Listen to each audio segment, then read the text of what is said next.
Buenos días amigos de Silvio Trujillo, estamos 19 de enero del año 2018 y vamos a continuar con esta serie de tutoriales de dinámica estructural. Ahora estamos resolviendo un oscilador viscoelástico de un grado de libertad ante una carga arbitraria del tipo sísmica, y para ello hemos recurrido a un método numérico que es el método de Newmark. Ya hemos utilizado este método, previamente hemos deducido las expresiones necesarias para aplicar esto. Ya las hemos utilizado, hemos explicado paso a paso cómo es que se obtienen las respuestas cinemáticas de la estructura, es decir, los desplazamientos, velocidades y aceleraciones para cada instante del tiempo. Muy bien, entonces tenemos ya las respuestas aquí. El desplazamiento máximo es de 4.02 centímetros, velocidad máxima 30.6 centímetros segundo, y la aceleración total máxima, es decir, la aceleración relativa más la aceleración en la base, es de 0.246 g, que vendrían a ser 2.413 metros segundo cuadrado. Estos son los resultados manuales. También explicamos cómo podemos trabajar esto en etapas. Aquí está la estructura y recordamos que si vamos a display plot functions, tenemos aquí, justamente escogemos el load case, tiempo historia, y decidimos que podemos expresar en el eje vertical. Queremos en este caso desplazamientos, por ejemplo, y aquí tenemos los desplazamientos en X y en Y en X tenemos el tiempo. Entonces veíamos justamente que el desplazamiento máximo es de 4.04 centímetros, que es justamente lo que tenemos acá, y para aceleración es de 0.247. Habíamos concluido y ya comentado que hay una gran similitud y que efectivamente estamos entendiendo qué es lo que hace el programa, cómo es que trabaja, y ese es el objetivo principal de esta serie de videos. Ok, ahora vamos a ver ya no la respuesta cinemática, sino las fuerzas. Hablamos de tres fuerzas. Hemos explicado al momento de deducir la carga equivalente que cuando un oscilador viscoelástico de un grado de libertad se somete a movimiento en su base, un UG de T, aparecen tres fuerzas: la fuerza de inercia, disipadora y restitutiva o restauradora. Ok, entonces si tenemos el desplazamiento relativo U de T, U punto de T, velocidad relativa, y aceleración total, si lo multiplicamos respectivamente por rigidez, coeficiente de amortiguamiento y masa, vamos a obtener fuerzas restauradoras, disipadoras y fuerzas inerciales. Entonces, recordemos que en esencia esta ecuación es el equilibrio dinámico, el principio de D'Alembert, una extensión de la segunda ley de Newton, una generalización. Entonces, vamos aquí a esta otra pestaña, y lo único que he hecho es colocar los mismos intervalos de tiempo. Acá están los desplazamientos relativos, como ven están enlazados con la pestaña P3. Simplemente he vaciado la respuesta cinemática. Hasta aquí relativas, aquí está la aceleración en la base y la aceleración total. Entonces, como menciono, para hallar la fuerza restauradora hay que multiplicar simplemente el desplazamiento relativo por la rigidez. Hay que fijar la celda entonces E2 y hay que arrastrar la fórmula para cualquier instante del tiempo. Entonces tenemos ya las fuerzas restauradoras. Ahora lo que vamos a hacer es, a continuación, lo que queremos es hallar las fuerzas disipadoras. Como había mencionado, es multiplicar el coeficiente de amortiguamiento por la velocidad relativa.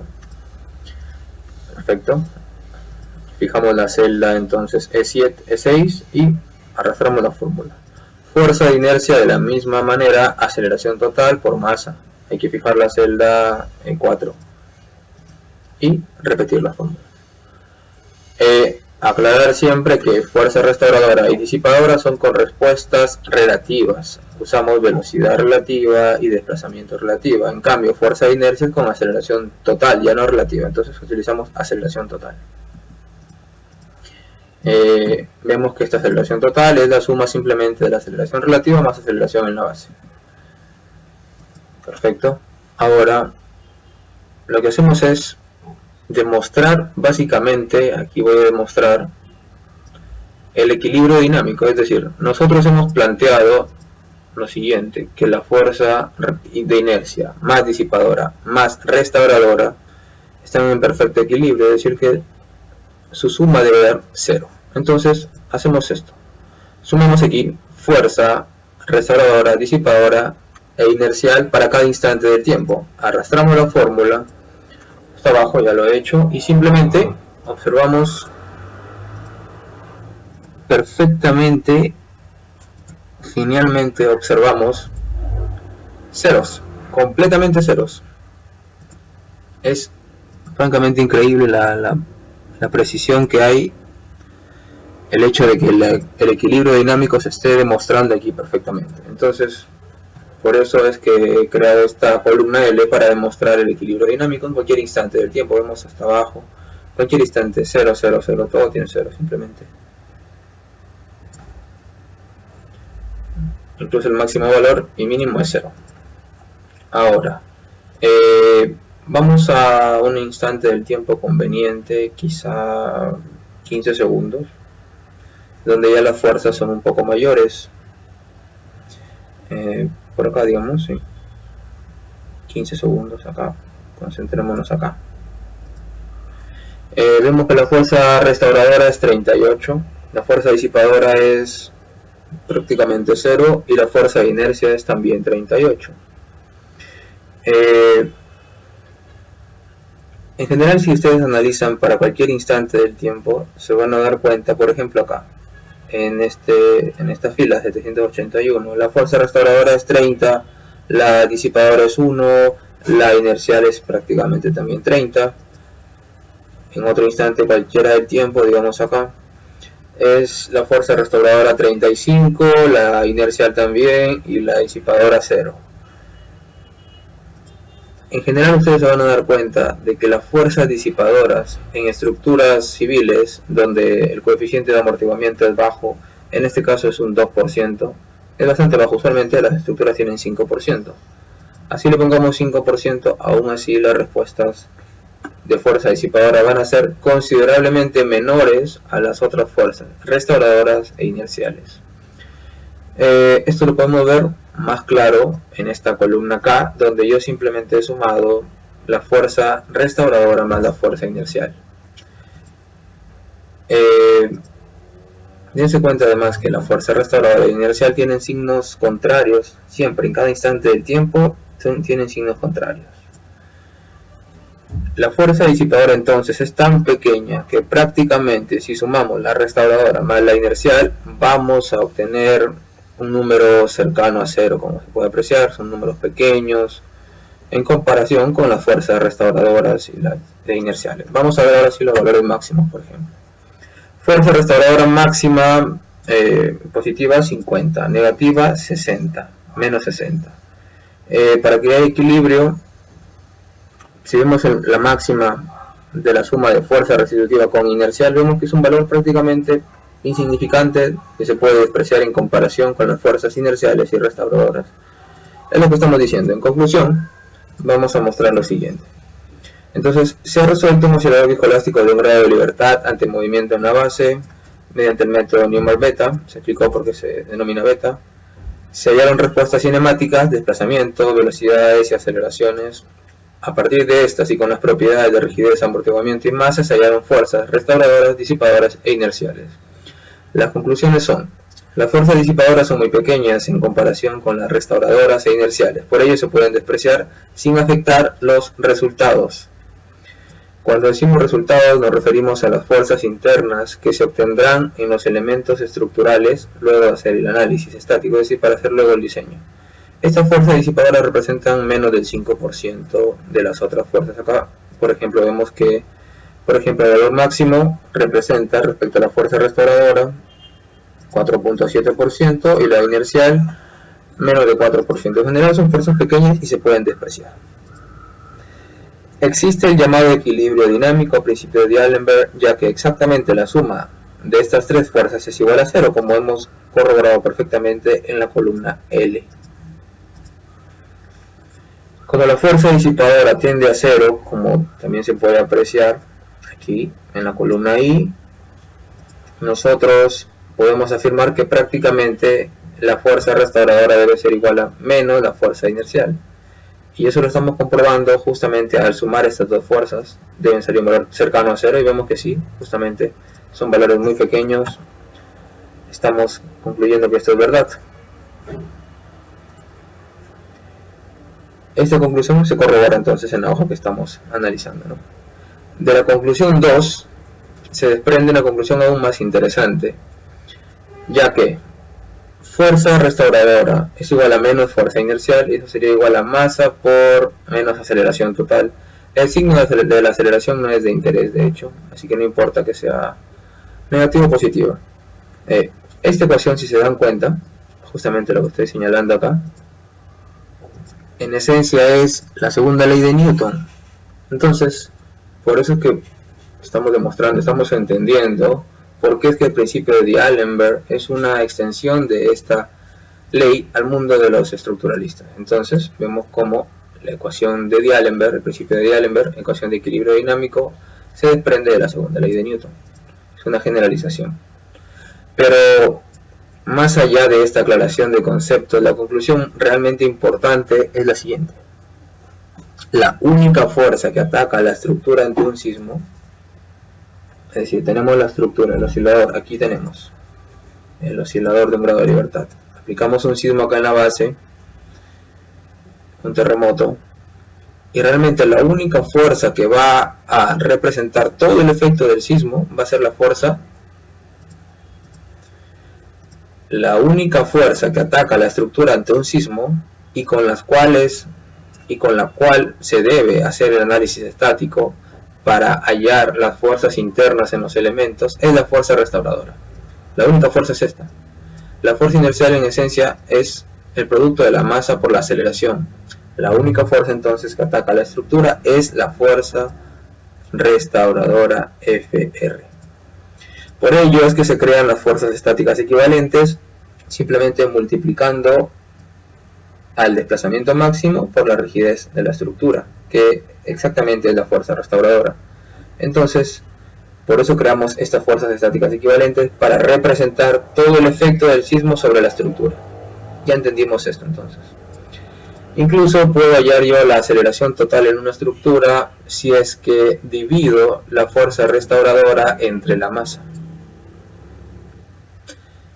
Perfecto, eso es lo que podemos concluir de acá. Ahora vamos a ver esto según los resultados de Tapsia. Nuevamente acá he vaciado todas las respuestas cinemáticas y he multiplicado por las constantes rigidez, amortiguamiento y masa, y se puede apreciar lo mismo. Por ejemplo, la columna AB muestra prácticamente el equilibrio dinámico. En esta ocasión no está tan perfecto. Probablemente es por la cantidad de decimales que se está empleando en ETAPS. Entonces vemos que no es tan perfecto como los cálculos manuales. Quizá por ello también las respuestas cinemáticas que en su momento comparamos, por ejemplo los desplazamientos relativos con los de TAPS, no coinciden exactamente. Por ejemplo, este menos 1.51 por 10 a la menos 5 con este 2.37. No se trabaja con todos los decimales, entonces no hay la precisión que sí se tiene de forma manual. También si sumamos en la columna A se puede ver la fuerza restitutiva o restauradora con la inercial, sale prácticamente 0. Veamos mejor con los valores máximos, prácticamente 0 en la columna B, también prácticamente 0. Entonces también se puede afirmar que la fuerza disipadora es muy pequeña y se puede despreciar, menos del 5% también, y que la fuerza restauradora es igual a la fuerza inercial con signo contrario, porque la aceleración está en signo contrario. Ok, entonces ahora vamos a comparar los resultados manuales con los de TAPS. Regresamos a esta pestaña y vemos fuerza restauradora máxima ya con valor absoluto, según cálculos manuales, 60.3 prácticamente kilonewtons. La fuerza disipadora máxima 2.4, muy pequeño, inercial máxima 60.3 también. Entonces vemos cómo es verdad lo que decimos, que la fuerza restauradora es prácticamente igual a la fuerza inercial. Veamos ahora los cálculos en etapas. Fuerza restauradora máxima 60.6, similar al manual. Fuerza disipadora máxima, muy similar al cálculo manual, también se puede despreciar, es muy pequeña. Y la fuerza inercial nuevamente es 60.5, similar a la fuerza restauradora. Entonces, nuevamente estamos viendo cómo las fuerzas son muy similares, tanto manual como etapas. Pero claro que yo he hallado estas fuerzas a partir de las respuestas cinemáticas en etapas, multiplicándolas por los constantes de rigidez, masa y amortiguamiento. Ahora vamos a ver las fuerzas directamente, más bien aquí. Por ejemplo, vamos a mostrar la cortante que va a ocurrir en esta columna para el análisis tiempo-historia que estamos considerando. Vamos a mostrar valores máximos y mínimos. Acá nos va a botar los absolutos. Cortante, justamente, ahí está. Ok, si hacemos clic derecho vamos a apreciar justamente que las cortantes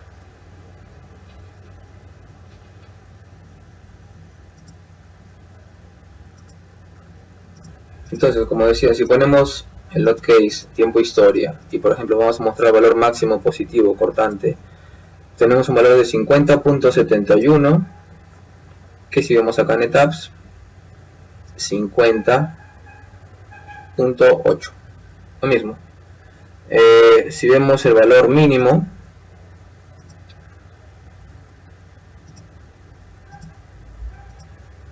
$60.42 negativo, justamente menos 60.6.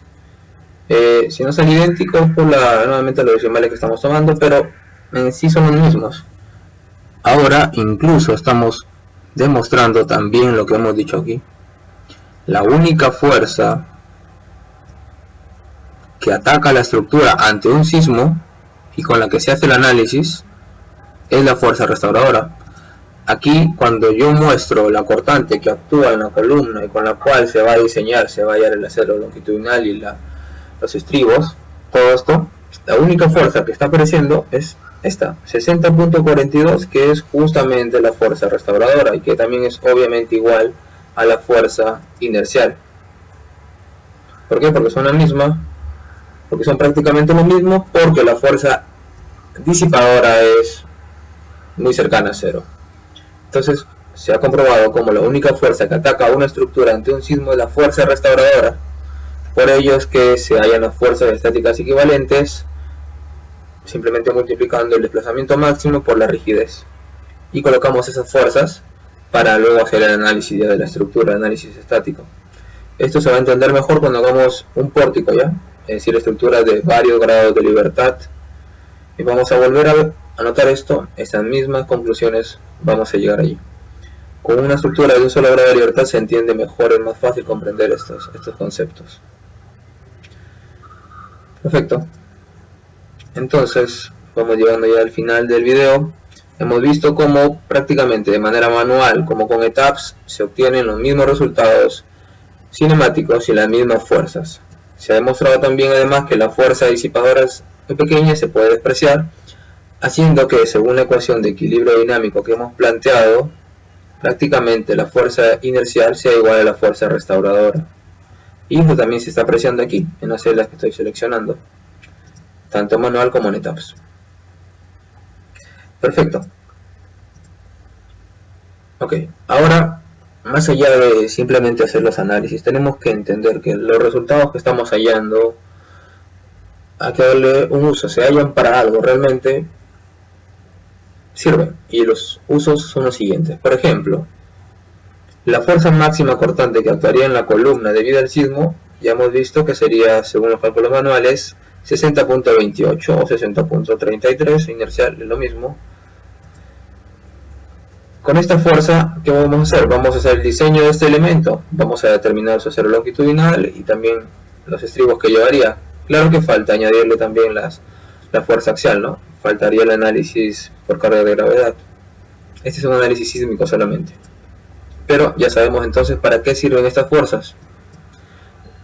Perfecto. Ahora, la estructura sufriría aceleraciones máximas absolutas de, como hemos apreciado acá, prácticamente 0.25 G, 2.41 metros segundo cuadrado. ¿Qué es lo que se haría con esta aceleración? Tendríamos que comprobar que esta aceleración no provoque daños en personas, es decir, una sensación de pánico, o en equipos, digamos en un hospital. Los equipos a veces tienen gran sensibilidad a aceleraciones fuertes o pueden dañarse. En muchas ocasiones hay edificaciones en las cuales los equipos cuestan más que la misma estructura, entonces controlar las aceleraciones es un aspecto muy importante. Y también, ¿qué hacemos con el desplazamiento relativo? Este desplazamiento relativo máximo de 4.02 centímetros se va a utilizar, obviamente, para hallar la deriva y verificar si se cumple con la deriva máxima permisible que se estipula en nuestra norma de diseño 030. Además, otro uso que le vamos a dar a este desplazamiento es para determinar la separación respecto a otras edificaciones, es decir, la junta sísmica. Conclusión, vemos cómo el gran trabajo que hacemos de entender primero las expresiones de este método numérico de Newmark, hemos explicado ya en los videos anteriores, deducimos las expresiones, luego el gran trabajo de aplicarlas y repetirlas en cada instante del tiempo, son prácticamente 3000 veces que hacemos esto. Claro que el Excel hace mucho más rápido. Simplemente de todos estos resultados obtenemos los máximos y llegamos a estas tablas. Y de estos máximos, con el desplazamiento, verificamos derivas, hallamos juntas sísmicas. Con las aceleraciones verificamos que no causen daños en equipos o sensación de pánico en personas. Y con la fuerza restauradora, que es la única fuerza que actúa en la estructura debido al sismo, con esa fuerza diseñamos. Hemos seguido perfectamente entonces todo el proceso que se tiene que pasar para hacer un análisis tiempo-historia y sabemos y identificamos el uso que se le da a estos resultados. ¿Qué más podemos decir? Los resultados son ideales, se explicó con éxito lo estudiado en clase, lo que comentamos. Los resultados son muy similares a los obtenidos en este caso en ETAPS, y se comprobó el equilibrio dinámico perfectamente. Quizá un tema muy importante es el estudio del amortiguamiento en estas conclusiones que hemos dado. En ETAPS quizás sea un poco complicado volver a cambiar el amortiguamiento, habría que entrar nuevamente a load case, por aquí, no complicado, sino que demora, por acá, y ver nuevamente el amortiguamiento, ir cambiándolo, ¿no? 0%, 1, 2, 5, 10%, 20%. En Excel en este caso es mucho más sencillo. Simplemente acá está el amortiguamiento, vamos a ponerle de un 2%, digamos a un 10%, y vemos cómo las respuestas máximas cambian al instante. Perfecto, entonces lo que yo he hecho es justamente esto, y acá ya tengo la tabla final de resultados con valores máximos. Por ejemplo, ante un amortiguamiento de 0%, la fuerza inercial máxima sigue siendo igual a la disipadora. Como el amortiguamiento es tan pequeño ahora, ha ocurrido que exactamente la fuerza inercial es igual a la fuerza restauradora. Pero cuando el amortiguamiento es muy grande, digamos 50%, vemos que esta similitud ya no es tan buena. ¿Por qué? Porque la fuerza disipadora se hace muy grande, porque simplemente el valor de C, el coeficiente de amortiguamiento, crece, porque ha crecido la razón de amortiguamiento. Entonces estas fuerzas restauradoras con inerciales ya no se parecen tanto. La diferencia acá la podemos apreciar. Vemos que quizá hasta un 5%, justamente 5%, el coeficiente, la razón de amortiguamiento que tienen las estructuras típicas de ingeniería civil, que hasta este valor se puede decir que la fuerza restauradora es prácticamente igual a la fuerza inercial, y todo lo que hemos dicho se puede aplicar. Todo lo que usualmente hacemos se puede aplicar. Pero para valores de amortiguamiento mayores hay que tener cuidado, porque vemos que, por ejemplo, cuando el amortiguamiento es un 10%, de 10 a 20, que es usualmente el valor de amortiguamiento que tienen, por ejemplo, un nivel de aislación o quizá un disipador, ya la diferencia va creciendo hasta hacerse casi un 10%. Vemos que ya las conclusiones que tenemos no son del todo ciertas. Pasando al punto de vista de los desplazamientos y las aceleraciones, vemos que cuando el edificio tiene más amortiguamiento, en esencia el desplazamiento relativo disminuye. Entonces esa es la razón por la cual los sistemas de protección sísmica en ocasiones conviene tener más amortiguamiento, porque sí, justamente se ve que la respuesta relativa y por lo tanto las derivas van disminuyendo. Respecto a la aceleración, también se nota una ligera disminución. Quizá no sea muy interesante sacar una conclusión de aquí. Lo que sí es más cierto es que, según la ecuación que tenemos acá, la segunda ley de Newton, simplemente si la aceleración, si la estructura es más rígida, es decir, K es mayor, entonces la fuerza restauradora es mayor y por lo tanto la aceleración también es mayor. La fuerza restauradora es directamente proporcional con la aceleración total y es directamente proporcional con la rigidez. Por lo tanto, estructuras más rígidas se aceleran más, estructuras más flexibles tienen menos aceleración. Esto es algo que ya sabíamos, pero acá lo estamos comprobando, viendo desde un punto de vista más certero. Entonces, la conclusión respecto al estudio específico del amortiguamiento, de variar este único parámetro y dejar los demás tal cual, es la siguiente. Cuando la razón de amortiguamiento es pequeña, menor que 10%, estoy poniendo acá, entonces las fuerzas disipadoras también son pequeñas y se pueden despreciar, y ocurrirá que las fuerzas restauradoras son iguales a las fuerzas inerciales. Además, se aprecia que el amortiguamiento ayuda a reducir ligeramente las aceleraciones, si hemos visto ligeramente, pero grandemente los desplazamientos. En consecuencia, ayuda a reducir ligeramente las fuerzas inerciales, como vemos acá, las fuerzas inerciales disminuyen ligeramente, pero las fuerzas restauradoras disminuyen grandemente. Y esto lo vemos, ya lo hemos dicho, porque la diferencia va creciendo justamente, incluso llega a ser cuando ocurre un amortiguamiento ya del 100%, es decir, un amortiguamiento crítico, la diferencia es de más del 100%. Por ello es que a mayor amortiguamiento se obtiene mayor diferencia entre las fuerzas restauradoras e inerciales. Se está cumpliendo lo siguiente, ¿no? Que fuerza restauradora entre masa es igual a la aceleración. Por eso es que a mayor rigidez, mayor aceleración. Menor rigidez, menor aceleración. Edificios más flexibles tendrán menores aceleraciones. A mayor rigidez se obtiene una mayor aceleración, entonces.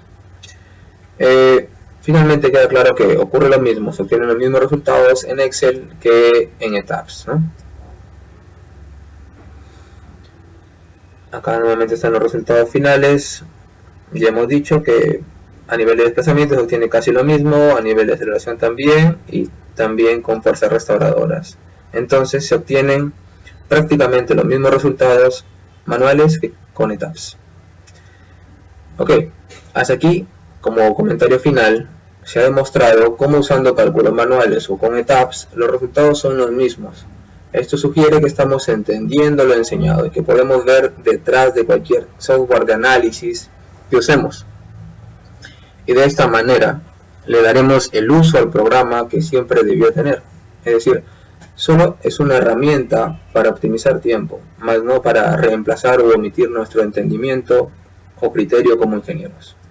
Dejo este mensaje final y esta es prácticamente la razón de haber realizado toda esta serie de tutoriales. Gracias y hasta pronto.